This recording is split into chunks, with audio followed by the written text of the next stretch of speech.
Vous êtes tranquillement installé chez vous.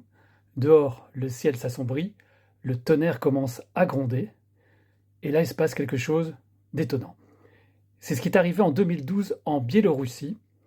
Un homme curieux a décidé de braquer sa caméra vers l'extérieur, vers l'orage, et là, il voit le truc le plus incroyable de sa vie.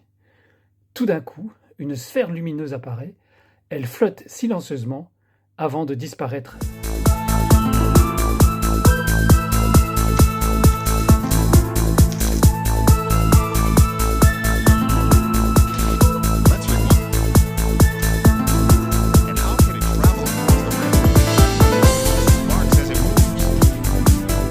Cette séquence 100% véridique suscite encore aujourd'hui beaucoup de débats et d'interrogations.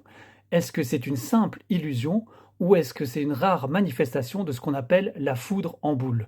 C'est un phénomène que beaucoup croient légendaire et pourtant l'histoire en conserve des traces effrayantes.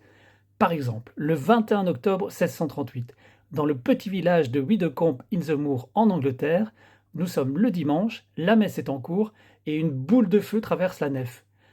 4 fidèles meurent sur le coup, 60 autres sont blessés.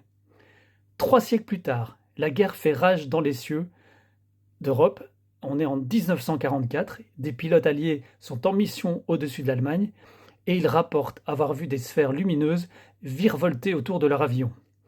Inexplicable, insaisissable, ils leur donnent un nom devenu célèbre, les Foo Fighters. Either, other than the fact that it looks like a ball of lightning exploding, kind of looks like that, and sometimes leaves behind. Et ça continue, près de Lanzhou en 2014 en Chine.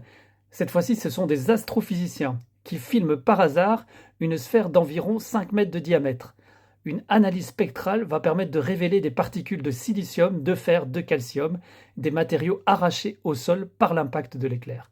On a enfin une preuve tangible que ce phénomène ne serait pas un mythe. Alors, que penser de cette mystérieuse vidéo biélorusse? En tout cas, malgré la science, les archives, les caméras, la foudre en boule demeure toujours aujourd'hui l'un des plus grands mystères de la nature.